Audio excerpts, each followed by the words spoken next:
boten cukup hanya sekedar merasa bahagia karena menjadi umatnya baginda Nabi.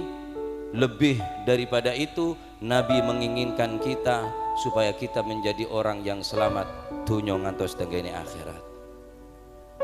Al-Imam Hasan Al-Basri mengatakan, ya bena Adam, la yaghurrannaka qawlu man yagul. Wahai anak cucu Adam, wahai manusia, janganlah kalian tertipu dengan perkataan seseorang yang mengatakan al-mar'u ma'aman ahab. Seseorang kelak di akhirat akan dikumpulkan dengan orang yang engkau cintai di atas dunia. Ojo cuma bondo cinta tapi nek amali mboten sami. Nek cuma bondo cinta para hadirin, maka orang Nasrani mengatakan cinta kepada Nabi Isa, tapi orang Nasrani tidak akan pernah kumpul di sorga dengan beliau Nabi Isa alaihissalam. Orang-orang Nasrani ngaku cinta dengan Nabi Isa keng amal tak pada, tak bisa ketemu.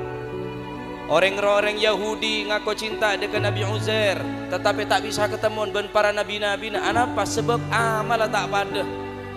Maka mon beda orang cuma abende cinta tapi ada pembuktian daripada cinta, ada mutaba'ah, tak norok buntek dek lampana kanjeng Nabi gelak dabun Habib Hadi.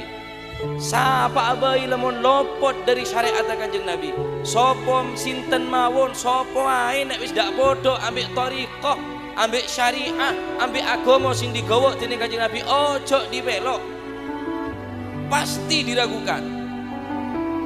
Oleh karena kadinto para hadirin saya sangat badan kau muljaki, maka mon kau leben mancinengan cuma abende cinta tapi tak gelem norok bunte.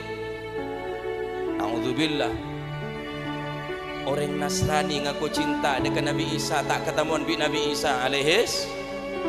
Orang-orang Yahudi ngaku cinta dengan Nabi tapi tak ketemu ben para nabi. Anapa? Cuma abende cinta tapi amal tak pada.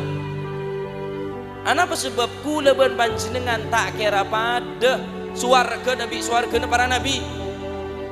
Kula lan panjenengan boten mungkin sami swargane kali swargane para habaib. Swarga kula mbek sampean dak kira padha mbek swargane Habib Ja'far bin Syekhon kelas VIP, Pak. Kula mbek sampean re ekonomi sebagian kelas tingelating lho.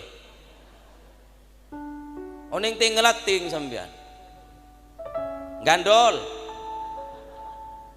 Cuma lek awak lek kula lek mbek sampean iki gandole nang para habaib, gandole nang para ulama, tutuk insyaallah ndak kira ndak tutuk.